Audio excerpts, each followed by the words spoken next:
By the way, let's give it up one more time for Michelle and the kids. They did such a good job this morning. We are so thankful and so happy to be able to share some of the things that go on in the kids' connection groups with everybody, because I know sometimes if you're sitting out here, you don't get to see the really awesome things that Amy and the others who are back in Kids Venue get to do. I realized shortly after I got married that my wife, Morgan, has a superpower. And realistically, I'll admit I'm biased, and I think pretty much everything she does is amazing. But she has one specific superpower that just consistently blows me away, and it's this. She has a unique ability, it seems like, to remember names and faces and places and the ways that they connect with each other. And this really played out right after we got married.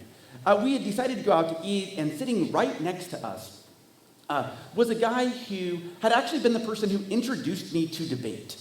He was one of the competitive coaches in our area, and he was sitting there eating dinner with his wife, and my wife, Morgan, said, "Oh, that must be," and said his name, and his wife, and said her name. And I said, "Well, I knew why you knew his name, because I had introduced you to him a few weeks ago. But how in the world did you know her name?" And she said, "Well, a few months ago, we were just having a casual conversation, and you dropped her name in the middle of that sentence." And I said, "What?" I'll be honest, like some of you I met this morning, and you know that I have trouble remembering names, let alone the fact that someone who was in the middle of a paragraph months before who you'd never met, that doesn't make any, what? And she said this, and it really stuck with me. She said, "Here's the thing, Chris. People are really important to me. And if you took the time to tell me about it, I figured it was important for me to remember." Ooh, that kind of hurts a little. Wow.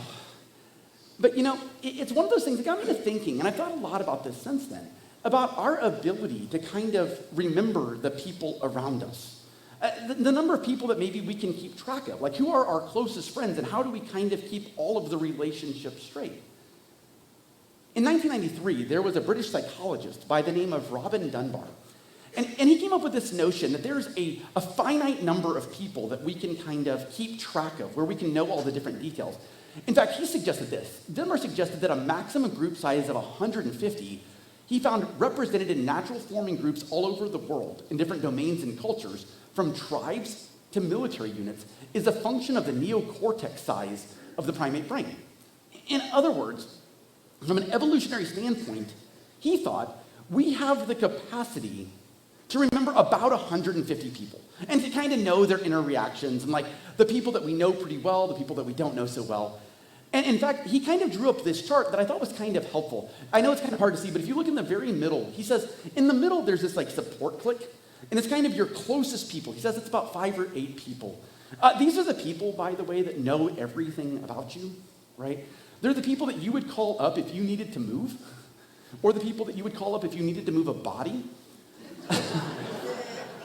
And it kind of stretches from there to like kind of the outer circles, like kind of your personal network of 150 people. And those are the people who are the types of people that if someone says, "Hey, do you know someone who can da-da-da-da-da-da," you might be able to, in good conscience, recommend someone. "Do you know someone who can mow my yard while I'm gone?" "Yeah, sure. I can suggest a friend of mine." And he suggested that we all have this number of people that's kind of a finite set from the beginning, that's about what we can keep track of. But here's the thing about that. As he talked about this, and as we've kind of thought through this, I've been thinking about the ways that we do that here at the venues. And I know for a lot of us, whether you've been coming here to the venues for a couple of weeks, or whether you've been coming here for 10 years, it can feel hard to kind of make those connections, right? It's part of the reason, by the way, that we push so hard into things like connection groups, or the reason that we push so hard into things like bar church.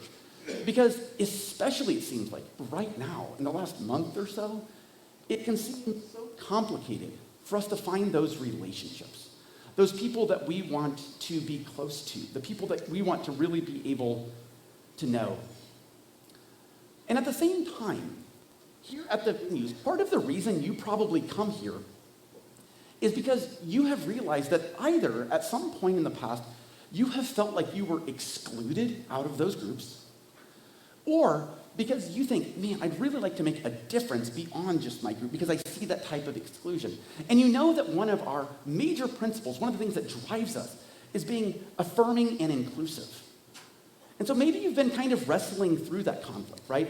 The conflict between, I know that I like having these tight groups of friends that I have the same inside jokes as, and I really would like to make a difference beyond that group of people. So how do we do that? And I think that's what we're going to try to wrestle with today. Let me start off by saying that recent information has kind of come out that says that Dunbar's number might not be accurate, actually.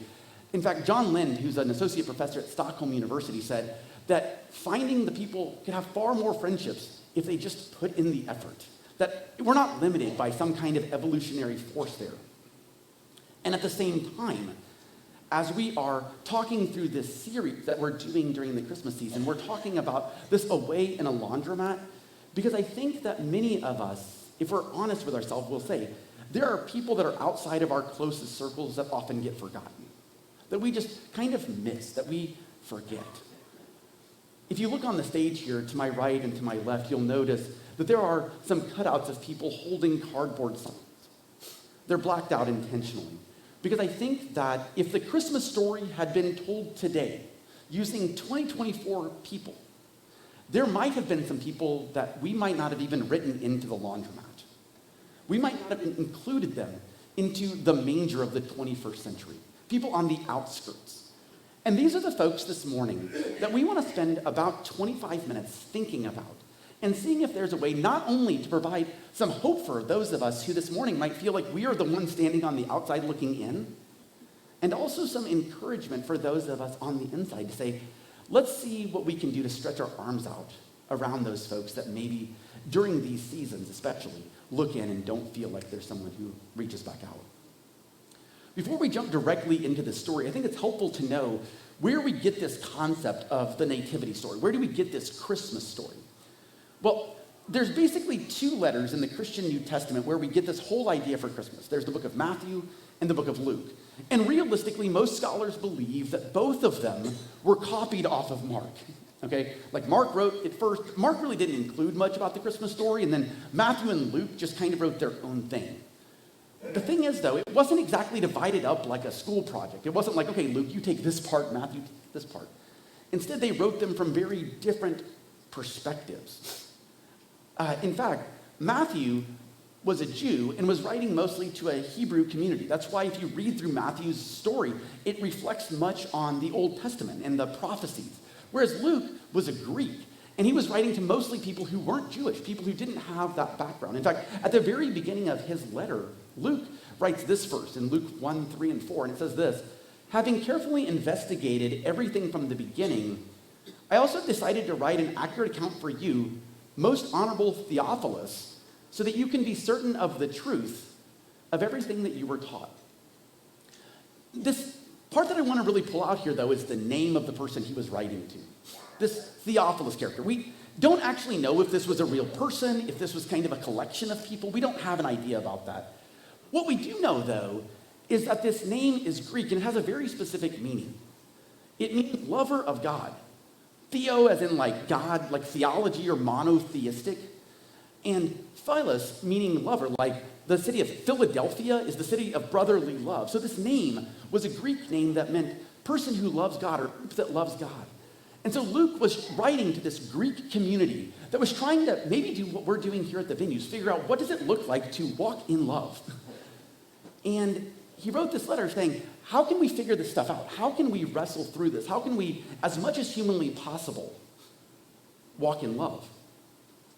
And I think that it's interesting as we kind of process through this to note the difference between the way that Matthew and Luke would have processed shepherds. Matthew was a Jew, and if you think back to the notion of how the Old Testament talks about shepherds, the most famous shepherd that we think about in the Old Testament is David, who became a king. So if Matthew had written about the shepherds, he probably would have talked about them in a very high up space, like it kind of comes full circle. But that's not what Luke did. Luke was a Greek. And so it's important, I think, as we start this story, to think about what the Greek perception of shepherds would have been. And the best place that we can probably get that is from Aristotle. Aristotle, when he was writing Aristotle's politic book, book 1 in 300 BCE, writes this about the shepherds. The laziest are the shepherds, who lead an idle life and get their subsistence without trouble from tame animals. Their flocks, wandering from place to place in search of pasture, they are compelled to follow them, cultivating a sort of living farm.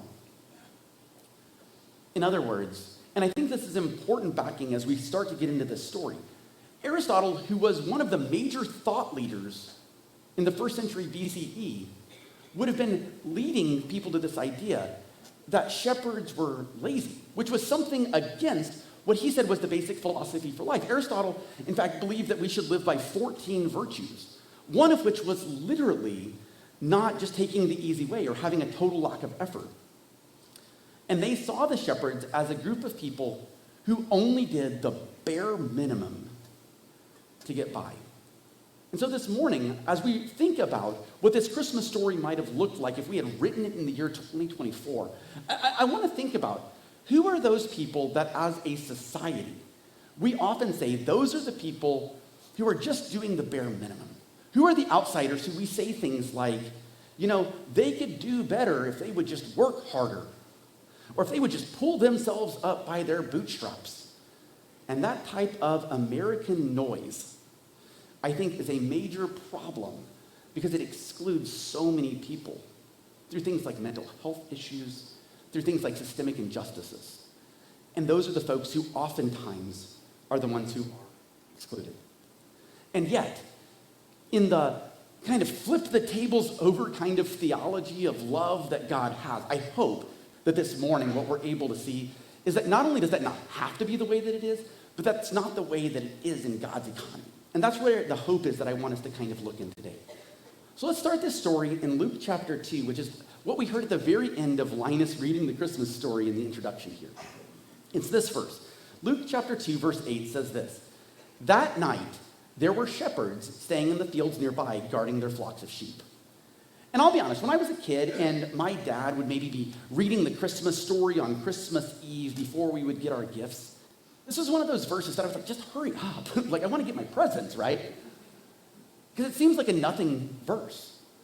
But I think that this verse is actually super helpful because even though it's often overlooked, I think it's a detail that tells us so much. And that detail is this: that often society only knows people by where they are and what they do, not by who they are.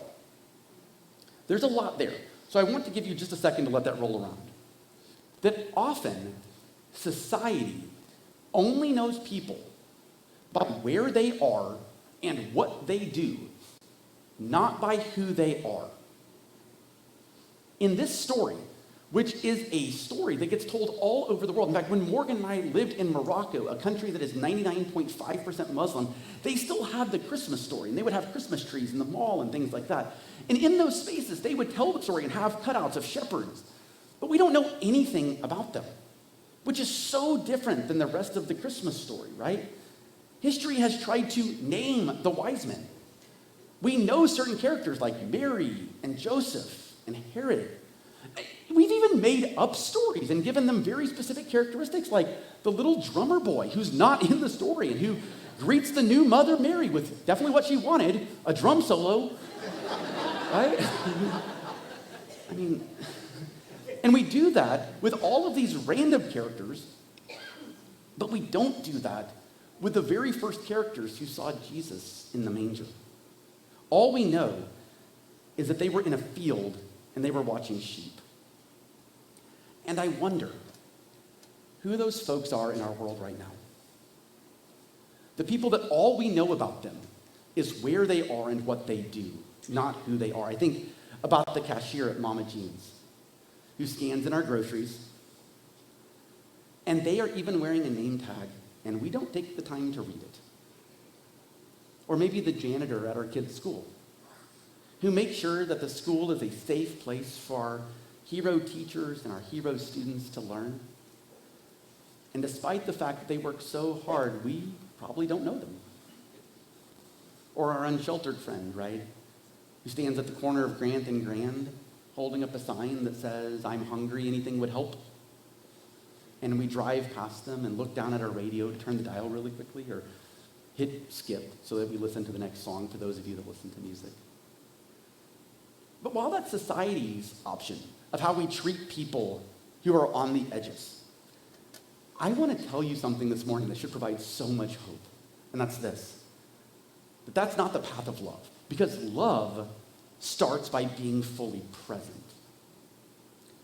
Love starts by being fully present. One of the things that I love the most about this community here at the venues is our desire to be fully present with the folks who are most often excluded, with our queer family, with those who are starting small businesses. I loved yesterday, by the way, looking at all of you who were posting things about doing things on Small Business Saturday, right? Who were supporting those in our local economy, who were making it happen, who were doing the little things to be present in our local area. One of the ways that this happened was just a couple of weeks ago, and I want to share this with you because it's such a cool story. About a month ago, or a little less than that, the school that we partner with here in Springfield, which is Studio Alternative Center, which, by the way, if you talk about people who are often forgotten, it's a public high school in Springfield that if you ask people, what are the public high schools in Springfield, they wouldn't name. They would name the 5, but there's a 6th. And Studio Alternative Center provides a lot of food and clothing for people who are facing food insecurity as well. And they had been preparing to give some food away for Thanksgiving and realized that there had been a mistake in the order and there weren't going to be any turkeys, which is a pretty big deal for Thanksgiving. And so they contacted us and we had this conversation about what can we do to remedy that. And so we said, we know our people here. We can provide you turkeys. How many do you need? And they said, I don't know, something like 20 to 30. So a couple of weeks ago, we put out a post on a Thursday asking for 30 turkeys. On Sunday, I stood up here and said, we really need 30 turkeys. On Monday, I delivered 32 turkeys. On Tuesday, there were 8 more. That's awesome, right? Give yourself a hand for that, by the way. We gave an abundance above and beyond what they needed. And let me tell you why that is so important to give out of abundance and not out of scarcity on this situation, right? Because what you did by doing that is you helped people become heroes. There was a teacher who told me this story. When they thought there were probably going to be roughly 20 turkeys, a student came up to them and said, can I get a turkey? We're not going to have that kind of thing for Thanksgiving. The teacher said, sure, we're going to make sure that we have that. And as that student was leaving, they said, I hate to ask this, but my grandfather also isn't going to have a turkey. Is there any way that we're going to be able to get a turkey for my grandfather? And the teacher at that time, because they didn't know, said, I don't know. We're going to have to check. We'll see. But because of your exorbitant generosity, what that teacher was able to do is go back to that student and say, yeah, your grandfather can now have a turkey. Let me tell you what that looks like then. For that grandfather now, their grandchild, their student, is now a hero, right? And for that student, that teacher and that school system is a hero. Because you all became hero makers. You chose to make heroes out of people that you've never met so that people didn't have to face food insecurity. By the way, that's not where the story ended. You kept giving. We had enough turkeys, and by the way, hams as well, that we were able to provide them to our unsheltered friends who Kim and others feed literally every single Thursday night and Friday morning. We were able to make sure that they had food during those times, and you provided $250 in gift cards for the individuals at Studi and other places who live in short-term housing like hotels that don't have access to things like ovens and kitchens. So they were able to have a Thanksgiving meal because they could go and get something and have it when there was nothing else available. It's an amazing example of how you chose to be fully present in that time. I think that the story of the shepherds and of the angels that we'll talk about here in a second is a story where you all reflected what is the story of love being present in this story. In Luke 2, 9, and 10, here's what it says. It says, suddenly, an angel of the Lord appeared among them, amongst the shepherds, and the radiance of the Lord's glory surrounded them. They were terrified, but the angel reassured them. Now, in my mind, when I was growing up, this is kind of the picture that I always saw of what this looks like, right? You see these like angels up in the sky, and they're like the God of angel armies, and here's all the shepherds, and they're like afraid, and they're on the ground. And honestly, it might have happened like that. I don't know. Like, none of us were there. And by the way, neither was Luke. And he didn't have a phone taking pictures. This was just their best guess. But what he says is not this picture. Instead, what he says is not that the angels were above the shepherds, but rather he says that the angels were among the shepherds. And the word that he uses is this Greek word, ephistemi. And it's a unique word in the New Testament because it's a word that means something that's like imminent or even almost internal. One of the Greek historians, Herodotus, talked about it to talk about how conflict happened, how wars would happen. And he would say that when the wars would happen, they would happen through ephistemi, right? And remember at that time, it wasn't like they had drones and AI, right? Their wars were hand-to-hand combat. So he would use this word to mean right up next to each other. In fact, Plato used this word to talk about something that was happening internally. He said justice can be ephistemi upon a soul, like a guardian to protect its virtue. And I wonder if maybe during this season, maybe part of our reimagining of the Christmas story is really a part of reimagining our relationship with the divine. In this story, the angels were the representatives of God. And they were there among them when there was fear. Like Whitney was talking about earlier, right? Sometimes we just need to be next to someone when they're going through a hard time. Maybe our reimagining is realizing that maybe God's not the big, scary judge God, the one that has a list and checks it twice to see if you're naughty or nice, an image that many of us have created of God. But that maybe the Christian telling of God is rather a story that during Christmas we celebrate as the incarnation, which is the story that God put on flesh and moved into the neighborhood. That God is here with us, that God may be already within us, and that it's through that space there is celebration because of protection. The angels here chose to offer protection, and I wonder how many people have chosen not to fully be themselves because they feel like it's not safe, the way the shepherds did. And it makes sense, right? If you grew up in a world where it wasn't safe because of something that your pastor or your priest or your parent or your partner did, we can often set up those barriers that we should fear those who are closest to us because that's where the biggest hurt has come from. But I think what the angels do here is really important. It says they reassured them, and I don't know what that looked like. I don't know if they were just there and they disappeared or whatever.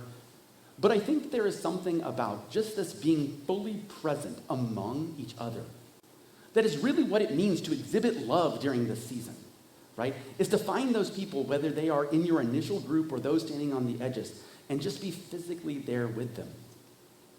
We see this lack of safety happening all the time. In fact, Dr. Nora Laramtine, who's a family physician of New Mexico, talked a lot about the way that we experience safety. And she says this. She says, consider what it feels like to lack psychological safety. You may fall silent in defeat or retreat from those crucial moments, or you might have a swell of indignation cloud your mind, leading to combativeness. Over this last month, I have talked to so many folks who I think right now feel like it's not safe, right? And our reactions to that sometimes are we fall silent or we look for the next fight. She says, in the context of medicine, that her and Dr. Ashton Dunstan have found all these things happening for the medical professionals. For example, those individuals who are afraid to go to the doctor because they're afraid the medical bills will bankrupt them because the way our medical system is set up. There are doctors who are afraid to administer medicine that they need to because they're afraid of being sued. And even as patients, right? We're afraid to even tell the truth because we want to save face. I mean, I might be the only one, but I imagine there's many of us who, when we go to the dentist and they say, now you floss twice a day, every single day, right? And we say, uh-huh. Yeah, and we lie because we try to protect ourselves because we don't necessarily feel safe saying the truth. But here's what she says about how to resolve that. She says professionals must know the signs of psychological safety which include expression of curiosity, healthy debate, bidirectional feedback, admission of errors, difficult questions, and comfort when asking for help. Part of being present with people, especially those who are often most forgotten, is that we have to be willing to engage in bidirectional feedback. It's one of the reasons here at the venues that we take questions and answers every week. If you just text in the number that occasionally you'll see on the screen, we take those questions very seriously. Sometimes there's times at the end of service to talk about them. Sometimes we deal with them later in the week and we'll try to set up a time for a coffee or an adult beverage and we'll sit down and have those conversations. But part of it is that we want this type of feedback. We want to say, look, there are difficult questions that we need to wrestle with. Because sometimes I believe that we have gotten into a place where we are just solutions looking for problems instead of just asking people, what do you need? The best example of this that I ever experienced was when I was in college. I had the opportunity to take a study abroad class in Malaysia about comparative religions. And part of that is because if you tried to do comparative religion here in Springfield at the time, it might have been let's compare the Baptist and the Assemblies of God. And if you got really radical, you might have done the Presbyterians and the Methodists. But in Malaysia, the primary religion is actually Islam. And while there are Christian churches, they also have a huge percentage of people who are Hindu or Buddhist. And they also have the indigenous folk there called the Orang Asli, who practice a sort of native spiritualism. And while I was there, the Orang Asli had actually just undergone a huge issue of having house fires for this exact reason. You see, missionaries had been going through and seeing that the Orang Asli were largely nomadic people. And so they thought, well, what if I just built you a house as a way to try to convert them or whatever? But instead of asking what kind of house works for you, they built them A-frames. 2 bedrooms, a nice living room, a nice kitchen, fully furnished, bathrooms, indoor plumbing, the whole thing. But what they didn't ask was this: what is important to you? Because for them, one thing that was culturally really important was having open flame communal gatherings for dinner. And so what would happen is that when it came time for dinner, they would move all the furniture out, put some logs on the floor, and start their cooking. And not only was it a complete waste of money, but the Orang Asli ended up losing everything around it. And it could have been resolved simply by asking a question: what is good for you? What do you actually need? And I think that if the missionaries there had been present with the individuals, similar to the way that the angels have been present with the shepherds, similar to the way that you all have chosen to consistently be present with the city of Springfield, I think that there could have been something that came out very differently. And honestly, if that story had just ended there, here with the angels, I think it would have been okay, that the angels were present with the shepherds. But that's not where the story ends, and I'm very thankful for that. Because the story actually ends that after they reassure them, they leave.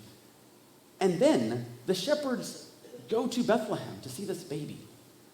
And I've wondered before if part of the reason that the shepherds find Jesus in a manger isn't maybe because they would not have been comfortable anywhere else. If Jesus had been born in a palace, I wonder if the shepherds would have felt uncomfortable going to a palace like they were. But that's not what it says happens. In fact, here's what it says. It says that when the angels had returned to the heavens, the shepherds said to each other, let's go to Bethlehem, let's see this thing that happened, which the Lord has told us about. And so they hurried to the village and found Mary and Joseph, and there was a baby lying in the manger. And after seeing him, the shepherds told everyone what had happened and what the angel had said to them about this child. And all who heard the shepherd's story were astonished. I imagine that if it had been anyone other than the shepherds, their experience might have been really different. They might have been shocked or upset about the fact that there's this baby in a box, like what Philip talked about last week. Kind of reminds me, by the way, of this scene from the movie Sweet Home Alabama. In this movie, Reese Witherspoon's character has gone up to New York and made a big professional person of herself, and she heads back home to Alabama. And I actually want you to take just a 10-second view of this movie when she first heads back and what she sees. Stepped out of magazine. Oh, well, thank you. Look at you. You have a baby. In a bar. And I think that for many people, if they had shown up to see Jesus in a manger, they might have felt the same way. But the shepherds felt fully comfortable there. It's the same way that I think a lot of evangelicals would feel really weird about the fact that here at the venues we have bar church on Thursday nights in a bar where you can bring your child or your dog. But I think that puts us in a lot of commonalities here with the shepherds. and that's the last thing I want to share this morning is this, that those in the shadows are never problems to be fixed. They are people to experience life with. Those in the shadows are never problems to be fixed. They are people to experience life with. I wonder if those shepherds ever had anyone listen to them before.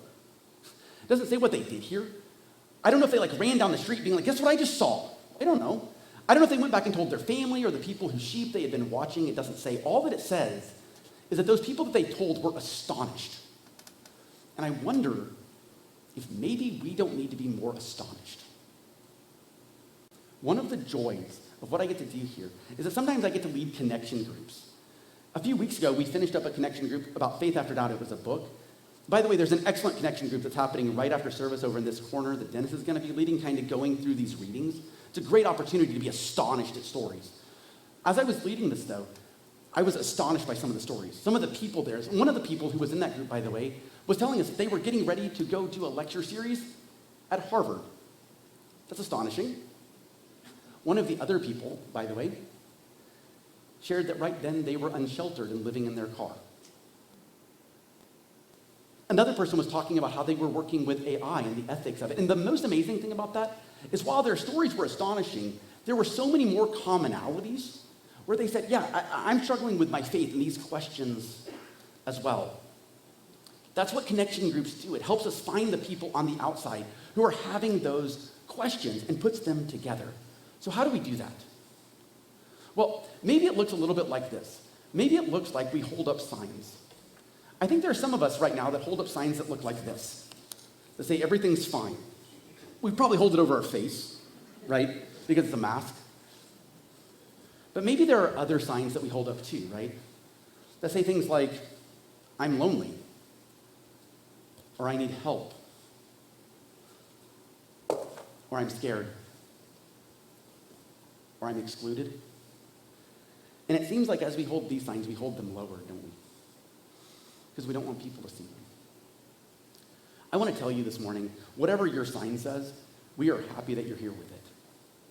You are fully accepted and affirmed and celebrated right where you are. We love having you here because we think that you're good as you are, and we just think that we're better together, y'all. With being Christmas season, it always makes me think of my favorite Christmas movie, Rent. It's a Christmas movie. Starts on December 24th. Check it out.